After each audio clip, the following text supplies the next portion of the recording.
This session is as good as the last 2 days have been. I think this session is really resonant with a lot of what we're experiencing. Samira's, Dr. Husney's charge to us. I have to get that right. There's a bunch of students who all know you as Dr. Husney. Yeah, yeah. So the charge to us was from creators to curators and experience makers, and it's the evolution of content creation, right? And that, I think, more than some areas of media has changed dramatically. And just speaking for myself, I can say when I started my career as a newspaper reporter, I wrote my story, filed it to some copy editor, they took care of it, and the next day it appeared in the paper. And then it evolved to, as staffs got smaller, you'd have to do your own copy editing.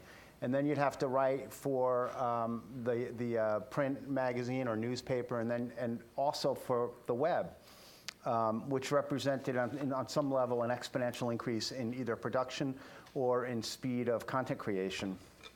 And then you had to post your stories to social media. And then you had to engage in social media in a really profound way, multiple times a day, right? So it was, it's not enough to put your story up and let it get shared and expect the community to interact with it and engage with it. If somebody liked something or shared something, then it's now our obligation, at least from the, our own company's perspective, to engage with the person who liked your post, talk to them. Debate with them if that's appropriate. And the same goes for comments on stories and all those kinds of things. And then as revenue declined in print advertising, we had many companies went in the direction of events. I think events are like really hot both on the consumer and the B2B sides of the magazine industry. So everybody we want to do events, we want to do boot camps, we want to do workshops. We want really cool keynoters who are going to drive attendance. And so a lot of our jobs took on that added element, an added component. And so, we spent a lot of our time writing programs. We spent a lot of our time writing marketing copy, seeking keynoters, looking for that out-of-the-box speaker, developing, going deep into our Rolodexes, and that's a dated term, I get that. To find interesting speakers. So that's sort of the evolution of what the day-to-day world of a content creator has become. And so what we're going to do over the next little while is talk among ourselves and with you about what that all means, what the implications are for brand, what the implications are for engagement with an audience, for workload, for like mental health even. All those things. And so I'll start with asking each panelist to sort of introduce themselves and say a few words about them and their careers and their brands and their experience, just really briefly, just as an overview, and then we'll go directly into a Q&A. We have to my immediate left, Cathy McGowin, who's the editor of Birmingham Home and Garden. And then to her left is Mike Goldman, who's the editorial director of Boys Life. And to his left is Elizabeth Whittington, managing editor of CureMagazine.com. So we'll start with Elizabeth. Tell us about yourself. Tell us about how your life as a content creator and curator and experience maker has evolved. I've been with Cure Magazine for about 10 years. I actually started my career there, which is unique in this time, right? I started off as a staff writer, quickly moved into assistant managing editor of the magazine. And then, it's hard to say, but in 2010, we finally decided that we needed a digital editor, and I moved into that role. Cure Magazine is a direct-to-patient magazine all about cancer. We cover clinical trials, we cover treatment, we cover financial issues, emotional issues. Anything that someone with cancer is dealing with, we try to cover it. Thank you. Mike? Well, my career as a content creator started about 30 years ago in cold, dark, dank press boxes at Texas high school football stadiums. And I created content with a pen and a notebook. The students are looking at me like, dude, how old are you? But yeah, a pen and a notebook. And then after the football game, I'd have to run to find a Dairy Queen that was still open so I could use the payphone to call in my story to some person at the newspaper that was typing it on a typewriter. Have you ever seen a typewriter? Of course. Okay, just checking. Anyway, then my life got real difficult, and I moved to the Boy Scouts of America, where I've been for 20 years, overseeing our 3 publications, Boys Life, which is for the youth, Scouting, which goes to adults, and Eagles Call magazine, which goes to members of the National Eagle Scout Association. I remember, just to build on that, when I was working for a daily newspaper, I used to cover like school board meetings and stuff like that, and zoning board, and I would drive down to the newsroom. It was like the next town over, and I'd drive back to the newsroom to file my story. But I'd have my story written in my head, so completely done, and I'd just have to key it in. That's a little different from how it is nowadays, but I was quick. And so it's 2 o'clock in the morning, or whatever it is, midnight. That's the deadline. I was ready to go. Yep, speed counts. Cathy? Yeah. I actually started my career with Samir here at Ole Miss. I'm a former student. After I graduated, I moved to Birmingham and joined Time Inc., Southern Progress at the time, and worked for Southern Accents magazine, first as a graphic designer, and then moved into editorial with Coastal Living magazine, where I was for about 10 years. And then I left the company and started freelancing for a while, and then joined Birmingham Home and Garden, a local magazine, about 5 years ago. So it's been a big transition to go from a national publication to a local publication, but it's been great, and I've learned so many ways that they both helped me. But Birmingham Home and Garden is a high-end demographic. Our median household income is about $500,000, so it's very targeted. It's very local. I like to say that we're a magazine with local flair and national appeal. We're part of PMT Publishing, which is also, we're all in Alabama, but our publisher is in Mobile. He has Mobile Bay, Business Alabama, Birmingham Home and Garden. And I think he told me the other day we printed about 60 magazines last year, doing special interest and all kind of other things. Wow. So. Very cool. So you all touched on it a little bit, but if you had to sort of summarize it, what's the most direct and distinct and impactful way your jobs have changed from the beginning of your careers to now? Kathy? Go ahead. Well, I guess I would go back to going from national to local. Yeah. I mean, that has just been your day-to-day work life. Day-to-day work life. Hang on, I have to think about that one. I mean, my focus has completely changed. More multitasking? Definitely more multitasking. I went from a huge staff where everybody was, when we were unhappy, we like to call it pinch and hold. So, it took a lot of scrapping to get out of that art department into editorial. I'm like, I promise I have a journalism degree from Ole Miss. I promise I do. I can write. So moving from a large company like that, where everybody had their specific jobs, and then moving to a small company, I get to wear a lot more hats, and it's a lot more fun, and it's a lot more creative, and there's a direct result. I have more impact on what actually happens.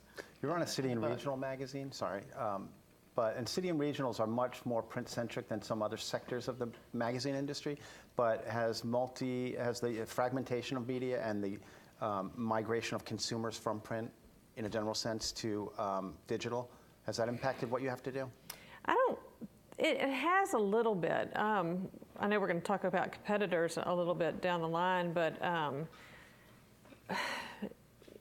competition is not necessarily other magazines. We're the only home and garden magazine in Birmingham. Yeah.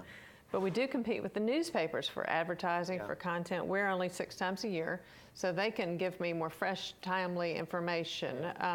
So can the local blogs and places like that. Another area of competition for us, we compete with the botanical gardens. They have a huge tastemakers event where designers come in and spend a lot of money to set up booths, hoping that somebody's going to come walk by. When I'm saying, you could buy a year worth of ads for what you're paying that, and reach a greater audience. So, it's taken that convincing to do that. So sounds like an opportunity maybe to do an event. Well, yeah, it is, and that's another thing. Yeah. So, Mike? Well, my job really has changed from being a content creator to an experience maker, and not just because that's what this panel happens to be called, but over the past couple of years, the BSA itself has undergone a tremendous change in mission, and we've become managers of the experience of scouting. We used to be brand managers. And when I think of a brand manager, I'm thinking of somebody who's looking top down. And we are printing something so the boys will read it. Or we are creating a program so the boys will come. If you build it, they will come. That's brand management in my book. Experience management, what we're doing now is more of a bottom-up type thing. We are actually going to the boys themselves and the unit-facing leaders themselves and trying to help them do their jobs better and really getting inside their heads to figure out what they need from a publication or a website or anything that we do that will help them do their job, that will help them have these real unique experiences that they can't get anywhere else. Yeah, I mean, I think that's a really, really great insight. And it reminds me of, I read this book called What Would Google Do by Jeff Jarvis. And he said that our role as media companies isn't really to create content that other people consume.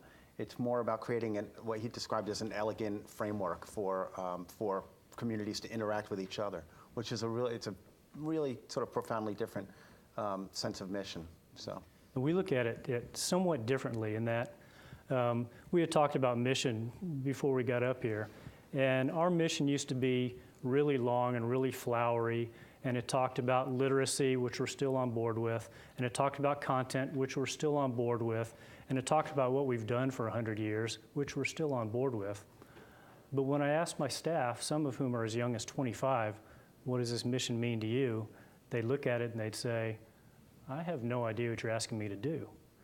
So we boiled it down to very simple experience management type words, which are, our job is to deliver unique experiences to American youth and adults that they can't get anywhere else and that they must have. in a given genre or in a given realm, right? Or sounds broad. If you choose to look at it that way, sure. But the key is material that they need that they can't get anywhere else. Yeah. Who determines what that is? They do. They help us determine that. Elizabeth? Going back to multitasking, we started a quarterly magazine with 4 people. We have doubled that staff, but we've added 2 live events. We've added a books division. We have a website. We have microsites, e-newsletters. We've added all of these different products, blogging, and we've just added 4 more people. So we're all wearing more hats now. Mm-hmm. Yeah, and I think that's right. Media fragmentation requires everybody to sort of become more generalist. And I think the students need to realize that too. Definitely. I mean, you don't have the luxury of just being a copy editor anymore, or just being a production manager, or just being a, art director. I mean, you really have to have an understanding, and somebody alluded to that earlier. To have the ability, if you can't do it, at least have the knowledge of it. Yeah. Yeah, I think copy editors, staff copy editors, at least in my sort of frame of reference, is a dead profession. Spell check killed them. Staff cuts too. Yeah, yeah. So, Mike, you talked a little bit about how your brand mission has changed. In a world of where competitors are not the usual set, the magazine across the street, so to speak, how does that affect brand mission for Birmingham Home and Garden and Cure? Brand mission, I think we are just looking for ways to grow the magazine. And I think that, I know we're going to talk about opportunities too, but we are not heavily digital social media at all. I really use that more for finding out, for gathering information, for engaging the community, like what's going on, who's going to be where, so I can be there to be present, to meet those people and talk to those people and find out what those people are doing and what their homes are like or what their gardens are like or who they know. How many followers, say on Facebook, does your brand have? 5,000. 5,000? Mm-hmm. Pretty good, right? Almost. If we get 25 more likes today, please, Birmingham Home and Garden, we will hit 5,000. So I think there's at least that many of you in this room. So I'll expect it after we leave. And how often do you post to it? Do you and your team post? We are not 30 times a day. We post when something's happening. Yeah. I think there's I think somebody said they post 300 times a day, but I think there can be a great overkill. At some point, they're going to defriend you. They don't want to know the next thing. We also send out a newsletter because we're only 6 times, a year, so we have an interim newsletter to engage our readers and keep them up to date too. But we're also very strategic about when we send that newsletter out. We've sort of identified, I'll tell you, it's a secret, Wednesday afternoons, after lunch, when everybody's tired and doesn't want to work, they come back and they sit at their desk and they start to browse. So hopefully, that's when they're That's an interesting piece of psychology. Yeah, I stole it from somebody. Yeah, actually, okay. Well, if it works for them. How about Twitter? So, you know what? I do not tweet. Do you, your brand doesn't tweet? No, well, if they do, I don't follow it. But you know what? I don't think our readers are into that so much. Really? No, I really don't. Not locally, anyway. So we thought that too, because our demographic is 65 and 70. It's older. Yeah. And so we wondered if they were going to catch up, if they were going to be on Facebook, if they were going to be on Twitter, if they were going to be on the internet. But they are. We have over 10,000 Facebook followers and 14,000 Twitter followers. So we're actually maybe I need to catch up. What do you use Facebook and Twitter for? Promotional stuff or community engagement? Both community engagement and also pushing out the blogs. We have a lot of guest blogs, people who are going through cancer, survivors, advocates. We push those blogs out. Any type of big national news, we like to push that out as well. So, but we get a lot of engagement, probably more on Facebook than we do on the website. Yeah. Do people share your stuff? I bet it seems like it's a good community that wants to share information. Yes. So do you get shared a lot? Do you measure your success that way? We don't measure our success that way, but it is something that surprised us, especially with people with cancer. The biggest thing was we were worried about privacy issues. Yeah. We have Facebook chats, and we may get 1 or 2 people who say, I don't want to be involved because I don't want my social network, I don't want my boss to know that I have cancer. But probably for every 1 person that says that, we have probably 100 that is just willing to give out any type of medical information on the internet, in these Facebook chats, sharing stuff on Facebook. It was really surprising to us. You mentioned that you push out your blogs. Is your Facebook and Twitter approach to just post stuff that you've written for the web or for the magazine or whatever else? Or do you do stuff that's fresh for social media? Mostly our own stuff, but we do need to start pushing out more breaking news. We cover a lot of different oncology meetings around the country. Yeah. So that is something that we need to do more of. Mm-hmm. I think it's a general rule in the overall media ecosystem. Twitter is where news gets broken. That's the end of story. It's not the NewYorkTimes.com or anything else. It's, right? I mean, it's Twitter. I mean, TMZ will put something on Twitter about, the latest scandal regarding an actor or something. You don't have to verify it. You just put it out there. Yeah. Yeah, exactly. So that changes the dynamics of what we as media companies do. There's no question about it. Mike, what do you see? What are you doing on social media? Social media is very difficult for us because we have a hard time catching up with our readers. Mind you, 30% of our demographic has never existed in a world in which the iPhone didn't exist. The great majority of the 70% that are left don't remember anything other than having an iPhone. So these kids are digital natives, and they are so far ahead of the curve than any of us in the room could even hope to be, and I include the students in that. These guys are so on the cutting edge that we have a hard time keeping up. So we have maybe cumulative 40,000 Twitter followers, maybe 100,000 Facebook likes, which sounds like a lot, but we have a tremendously large market that we're serving. What's the overall, what's the distribution of the magazine and the reach? Boys Life and Scouting are each about 1 million in circulation. The Scouting universe is around 3 million. So our social networks theoretically could reach those that the magazines don't. The adults are there, they're okay, they're fine, but that's not who I'm trying to reach. I'm trying to reach the youth, and we just can't catch up with them. We don't know where they are. Or they'll be on Twitter one week and Facebook the next, then they'll forget them and then come back a year later. They're all on Snapchat. You got to get it. Hello. Right.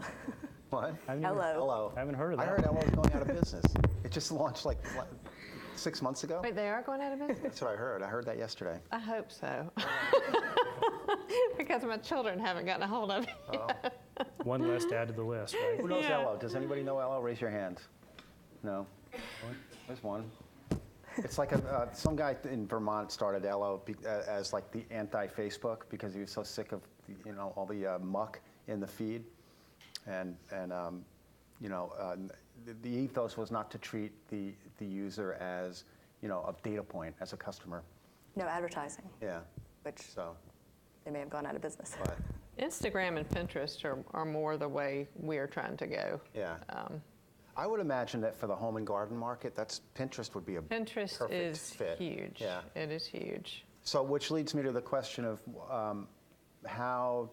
so if you can go to Pinterest and get all those cool ideas that you would otherwise get Birmingham Home and Garden, is that a dynamic that you see? And if it is, how do you?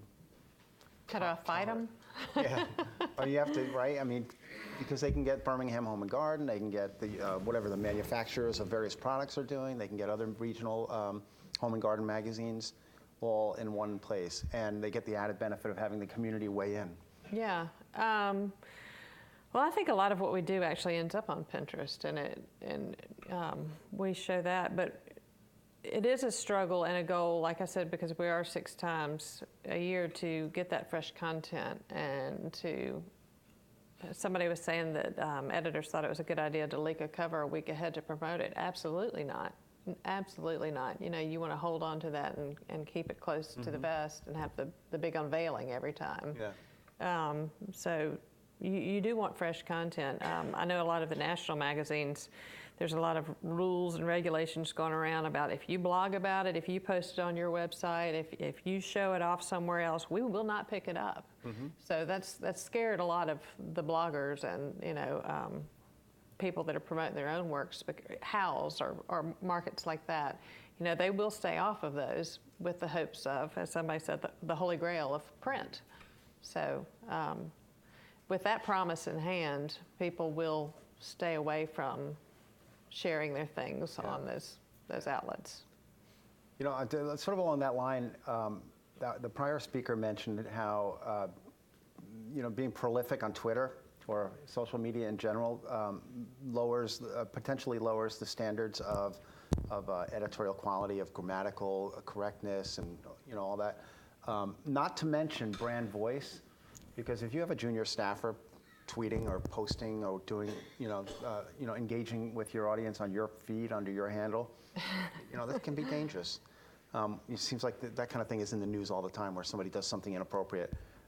So how do you manage A, editorial and content quality, and B, voice of the brand on social media? Well, thankfully, we're not that deep into social media. So I don't have a whole lot of voice to me. Yeah, we'll get a mic on that one. Yeah, that's a real interesting question, because when we first started on Twitter, we have one main Boys Life account that I run, and then each of our staff members I've encouraged to have their own Twitter account as well.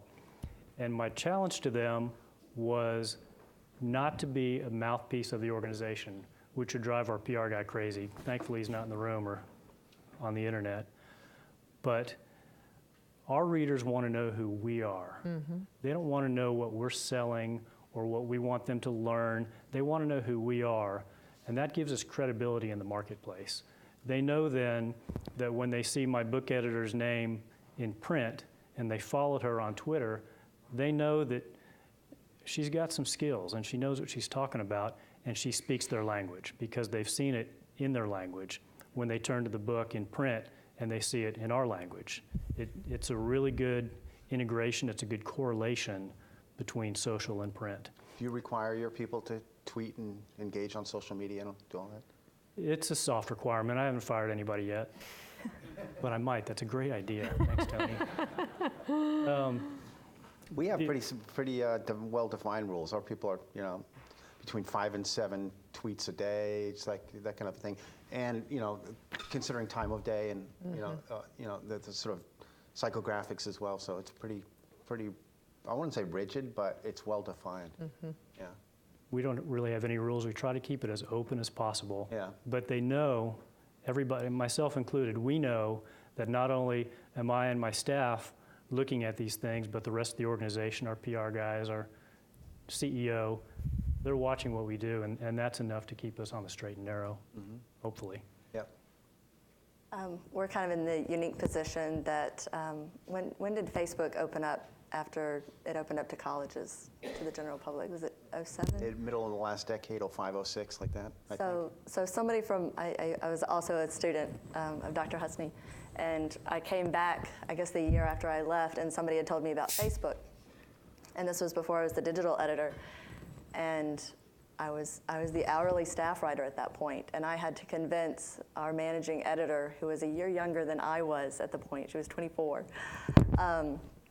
that we needed to open up a Facebook account. So I personally have opened up our social media accounts, and it's only ever been my voice. So when we come to the point where I pass that on, we are going to have that discussion about, you know, what do you post, how many times do you post, what voice you post with, what you do and do not say, because there is a unique voice that we have to use with patients dealing with cancer. It's a very sensitive subject. Sure. Tell us a little bit about what you're doing in your voice, like how many times you post, what your voice is, you know, what. We try to post a couple of times a day. Yeah. We try to post content either from our magazine or from our website. We ask questions. Some people have asked us if you do questions like this post if one of us? like your doctor. It is, Samir? Is it mine? Okay. Better. Proceed. So some people have asked us if, you know, we do posts like this post if you care for your caregiver. Yeah. And that's clickbaiting. We don't do that. We don't try to dumb down our content. We don't try to dumb down our social media posts. We really want to engage the reader, ask them, you know, good questions that they'll respond with. And we've noticed that when we ask those questions, they're not just responding to us. Someone will say something, and then someone else will respond to that person. And then there will be a discussion on that Facebook post between our readers. That's a really, you just raised something that's struck a chord with me. What about, you know how BuzzFeed does all those link bait type stories? And there's a style of headline writing and story writing that's emerged over the last 5 or 6 years that's very different from the traditional AP style of journalism. You know, disinterested third party kind of an approach. How has that affected your journalism for any of you on your brands? Do you engage with that? Like if you read even like Quartz.com, if anybody goes to QZ.com, it's like an international business magazine. It's really well done, very smart. But even they use this new style of headline writing. Vice.com is another one that does that. It's good stuff, and I want to start doing that with our brands. And some of our editors are actually ahead of me, but it's different. It's like, you know, if you worked at a newspaper and I worked at a newspaper, it's different from that old way of doing it. Well, it's much more direct. Yeah. You know, there's a real call to action. Read this because. Yeah. The question was, do we do any of that now? Maybe a little bit unknowingly. We're not making it a point to BuzzFeed ourselves or Quartzize ourselves, if you want to coin a term. Perhaps we should. Yeah. A little bit. I mean, I could probably do without the, you know, if I were an actor, I would have turned out to be Harrison Ford, kind of a thing. I'd take that 10 question quiz. Or if, you know, I got Pepsi. What did you get, Coke? You know, kind of a thing. But there's a lot of that on BuzzFeed, but we don't do that. I presume you don't either. Don't. What about audience engagement? So it's a really fascinating thing because audiences are now mobile. They in many markets they're not engaging with print in the ways that they used to. They find things through social media or they find things through search. How do you stay front and center in that environment? And do you even need to, or just is it enough to rely on social media and people searching on a topic and finding their way to you? Absolutely not. No? Not for me. Yeah. For me, I mean, face-to-face is the best thing that I can do. I show up at the openings. I show up at the shows. I show up at the events. And that is the best. A personal relationship with those people is the best thing that I can do. Yeah. Is that for story generation, or is that for showing the flag and a little of both? It's a little of both. It's to gain loyalty. Yeah.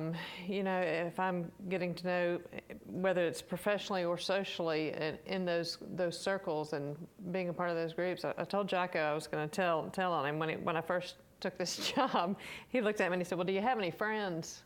And I said, "Well, yeah," but what he was really asking me was, do you know anybody? Do you have any relationships and contacts? Yeah. And that has been the most important thing, to gain loyalty not only to the brand, but to me personally, because I want these people to think about coming to me first before they go to any other outlets. Yeah. And what other outlets are there for them? The interests we talked about. Well, yes, but locally we have other magazines. Yeah. They're not Homes magazines, but they do a home feature once a month, and the newspapers, believe it or not. And I still compete with nationals, because Birmingham has some amazing, amazing design, and the nationals are, you know, reaching towards us too. So, Steve Davis and I had a cup of coffee after his session, and he said one thing I didn't mention, because I didn't want to like bring everybody down, is like newspapers have lost half their revenue in the last 8 years. So I just said it. Sorry. Birmingham has a unique set of newspapers, though. I don't know who's been to Birmingham, if y'all know it, but it's really like a bunch of little towns kind of stuck together. Yeah. And each one of those towns, you know, has its own identity. So to bridge that under the big umbrella of Birmingham Home and Garden, it's a challenge. It's a challenge. That's a really good point. There's sort of a centripetal force. Is it centrifugal or centripetal? Big word. Yeah, I know. I don't even know what it means. But yeah, I mean that is a thing. That's especially true with city and regional magazines, because you know you could do a New England. They tried New England Living or something like that, but it doesn't work because people from Connecticut don't relate to people from Maine. Yeah. It's just two different lifestyles. Yeah. So. How about media fragmentation for you? How's that? Is that affecting what you do? We do have some competitors. They are mostly, they take the celebrity angle. So this celebrity has cancer, so we're going to feature them on the cover. Yeah. And ours is a little bit different in that we mostly feature patient voices, random patient voices. We look at the treatments and the clinical trials. Probably our biggest competitor is mainstream media at this point. Yeah. And there's so much more of it. Mainstream media has gotten so good at covering cancer. The New York Times, Andrew Pollack, USA Today has some good stuff coming out. They attend all of the oncology meetings, so they are on top of it. The only thing that we offer differently is that we speak to the patient. So even though we're covering the same story, our angle may be different and our tone may be different. Yeah, which goes back to really refining what that mission is. Exactly. Yeah. Mike, are people too distracted to consume media? Even your cutting edge folks, they're probably engaged on their phones doing a whole lot of other things than, you know, boy's life. Undoubtedly. It's a cliche to say that the 12-year-old boy has anything else to do other than read a book or a magazine, but it's true. They're either playing video games, they're Snapchatting, or LOLOing, whatever. I don't know it. We're not sure about LO. I'll check sure. and I'll report back to everybody. Point is, they'll do anything they can other than what they're supposed to be doing, whether that's read a magazine, do their homework, whatever. That's the 12-year-old boy. I'm sure that some of y'all have 12-year-old boys at home. But what we offer them is that unique experience that they need, that they can't get anywhere else. And we speak with the voice of the BSA, which might not be that important extrinsically. They might not realize that they're getting this solid information, but intrinsically it's hitting a chord somewhere, and they know that the material they're getting from us they can't get anywhere else, and it's going to help them in their scouting career. Okay, so we're just about done. One final question for the panel is, this is a quote that I read about a couple years ago. It's an interesting question. It's provocative. Is print where words go to die? Cathy, shaking your head no. I know the answer already. Oh, I definitely don't think so, but and I'm probably going to get a lot of eye rolls when I say this, but in a Home and Garden magazine, it's where the pictures go to live on forever. Yeah. You know, I mean, sometimes I even wonder who reads. You know, we're a pretty picture magazine. Yeah. I had an editor at Southern Progress tell me one time, this is just gray grout. Mm-hmm. Nobody reads it. It's just gray grout filler. Yeah. But no, I think it does go on to live, and I think that you can take that content and chop it up and pass it on and share it in digital. Entire business, ways. digitally or otherwise. Yeah. The reason I asked the question is because the way we consume media, like if I'm reading a print newspaper, it's going to be on the train maybe, although I can always connect or a magazine because I'm on the beach. But if I want to share a story, I'm not going to take a picture of that story and email it to people. I'm going to send them a link. Yeah. And so print is a contained ecosystem, for better or worse. So it raises the question of how the community engages when it's here and that's it. That's where it stops. Yeah, I love this question so much. Tony, you and I talked about it earlier today because you can take it so many different directions. And my steadfast answer to the question is no. Print is not where words go to die. It's where they live on forever in a closed ecosystem. So there is a ... there. We all have online archives. The words are there. The content is there. The key is giving them a second life elsewhere. We print the words in the magazine. How do we repurpose them? How do we replay them? How do we recast them in different media, such as tablet, iPhone, website? Ideally, the words that we write have a second life when we pique someone's interest enough, whether it's about scouting or medicine or a Home and garden idea, for them to go to our website and seek out more. Yeah. And those words have unlimited life. Good answer. Elizabeth, last word. I agree with everything that Mike said.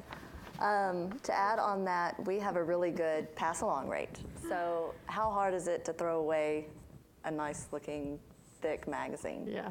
It tears a little piece of your heart out. I think it still has staying power. I think a lot of people keep their magazines. I think they pass it on to people. I think it stays on the bookshelf. To your point, I get in a lot of trouble at home when the stacks of magazines get like this high. Yeah. And then I try and throw them out and just don't go there. I mean, I get the Riot Act. It's crazy. And it's that dynamic. Anyway, thanks, panel. You guys were great. Thank you, you. audience. Thank you. Dr. Hilton.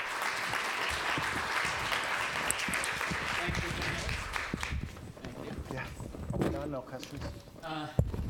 Do we have any questions for the panelists? Yes, ma'am.